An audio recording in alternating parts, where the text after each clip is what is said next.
Greetings adventurers, this is Lorne, your guild advisor, back with a character analysis for the 2 new units being introduced to the game to mark the start of DanMachi Season 2 story integration. We will, over time, be getting the story of Season 2 added into the game for Belle's story mode, and it looks like we'll be getting new units to go along with the additions. For this first batch of story, we have Belle and Ais as they appear in Episode 1 during Apollo's party. The dance sequence between the two of them is definitely my personal highlight of the episode, and a sweet moment for the 2 adventurers. Due to meeting the official English DanMemo Twitter retweet campaign goal, we will be getting 1 copy of the new Regalia Freeze Belle units for free. Otherwise, there'll be 1 free 11 draw with a chance to get the new Belle or Ais, and there is also a standard 1st, 4th, 7th, and 10th guarantee banner.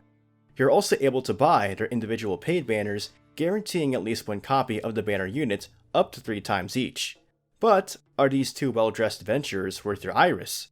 Regalia Freeze Belle is a physical attacker with a very high strength stat of 1933 and notably high agility of 1071 at +5 max hero ascension. His special arts is Storm Sprinter, an AoE ultra wind physical attack with a temporary strength boost and ultra unguard rate. It will also debuff the wind resistance of your enemies by 50% for 1 turn. If you're in need of a strong AoE special arts, this one is particularly strong because it will also reduce the wind resistance of your enemies. This is especially useful in wind elements focused teams. Surprisingly, it works well with the new Ais, who is also wind. Other notable wind element users are temporary healer Amid, Fina, and outlaw style Mord. You can extend the duration of this debuff beyond the 1 turn if you use a skill like Haruhime's Yosuga on the same turn the special arts is used. Having a debuff of 50% active for the remainder of fights is incredibly helpful for more difficult AoE encounters, like Familiar Royale and Rush stages. His first combat skill is Mirage Dagger, an AoE fast, high base power wind physical attack that reduces the physical resistance and wind resistance of your enemies by 25% for 4 turns. The fast modifier on this skill immediately makes you think of wargames, setting up your enemies to take additional damage from your physical and wind units who will attack after Belle, so you'll reap the rewards immediately. It's also useful for AoE encounters like Familiar Rushes and Royales for the same reason, setting up debuffs before your other units attack and take advantage.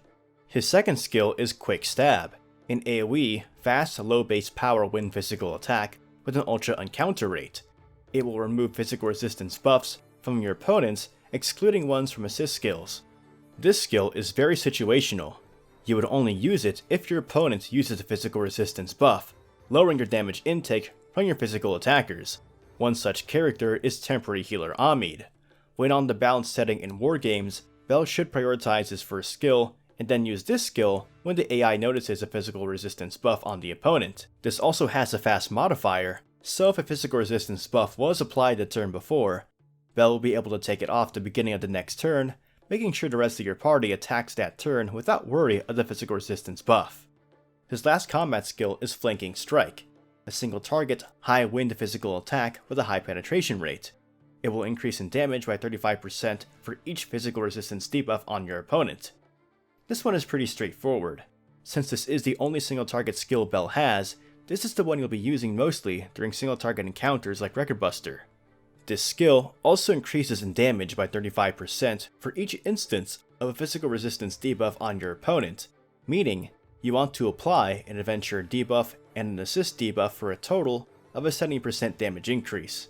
Obviously, you'll want to use Belle's first skill to apply one of those debuffs along with the wind debuff, and the assist can come in the form of a unit like Orna or Ares for example.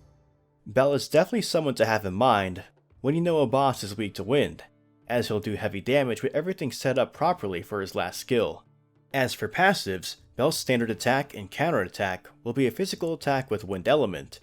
He also does 50% more damage on his counters and sports 35% earth resistance. Overall, Belle is a very good unit to use to complement a wind focused team, primarily a physical one, as his first skill debuffs wind resistance and physical resistance. 2 adventurers that come to mind are the new Ais and also the free Mord from the Dungeon Rogue Town event, a solid pick for difficult AoE fights outside of wargames, especially if you're a newer player. If your opponent happens to pack physical resistance buffs, Belle is able to take them off with his second skill. He's rather versatile because, even though he mainly possesses AoE attacks, his last skill is very powerful for single target encounters, so if you just need an all-around unit, Belle is rather good and your first copy of him is free. Jade Princess Ais is also a wind-based physical attacker with a high strength of 1903 and agility of 1103 at +5 max hero ascension. Ais' special arts is Celestial Steps, an AoE ultra wind physical attack with a temporary strength boost and ultra unguard rate. It will also increase the wind attack damage of your allies by 65% for one turn. Like Belle, she has a very strong AoE special arts option for wind teams. Again, you're able to prolong this buff by using a skill like Haruhime's Yosuga. The 65% wind attack damage buff for the majority of the fight will increase overall damage tremendously in modes like Familiar Rush and Royale. Her first skill is Zephyr, an AoE fast, mid-base power wind physical attack that buffs the strength and wind attack damage of your allies by 25% for 4 turns. Very similar to Belle's first skill, Ais complements his debuffs by providing buffs of similar nature, increasing the effectiveness of your physical and wind attacks. This is definitely a skill you want to be using first to make sure these buffs are active, amplifying your next attacks. Her second combat skill is Slashing Wind, an AoE, fast low power wind physical attack with an ultra uncounter rate. It will remove any strength debuffs from your allies, excluding ones from assist skills. Similar to Belle's second skill, this skill will remove any strength debuffs applied to your units outside of assist skills. Very helpful for making sure they output the max amount of damage as possible. Usually when Ais is set to balanced in wargames, she'll use this move when the game detects a strength debuff on your characters. So unfortunately, you'll likely have to live through at least one turn of a strength debuff if someone like Crotzo is on your opponent's team. But since this is a fast attack, the very next turn, Ais will use this skill, remove your debuffs, and now the rest of your crew is free to attack without a strength debuff lowering your damage. Her final combat skill is Gust Charge, a single target, high wind physical attack with a high unguard rate. It will increase in power by 35% for each strength buff on Ais. This is her one single target skill, and it will pack quite a punch in boss fights if you have both an Adventurer's strength buff and an assist strength buff applied, giving you both 35% boost, totaling an extra 70% damage. The strength buff will most likely come from using Ais' first skill, and the assist can be from a character like Innocent Goddess Artemis or Lawful Judge Osfi. As for passives, her standard and counter attacks become a wind physical attack. She does 50% more damage on counters, sports 35% earth resistance, and also regains 4% of her HP and MP at the end of every turn. Ais is another all-around character, being a unit used to complement mainly wind physical teams, pairing up with her dance partner Belle very well. The ability to remove strength debuffs from your characters in wargames is very attractive, but also keep in mind there's not too many wind physical attackers besides Ais herself, the new Belle, and Mord. One thing a wind team really needs right now is an assist similar to Apollo, who is great for fire physical teams since he buffs party strength and debuffs fire resistance. Again, like Belle, Ais can also do rather well in single target boss fights when the opponent is weak to wind element.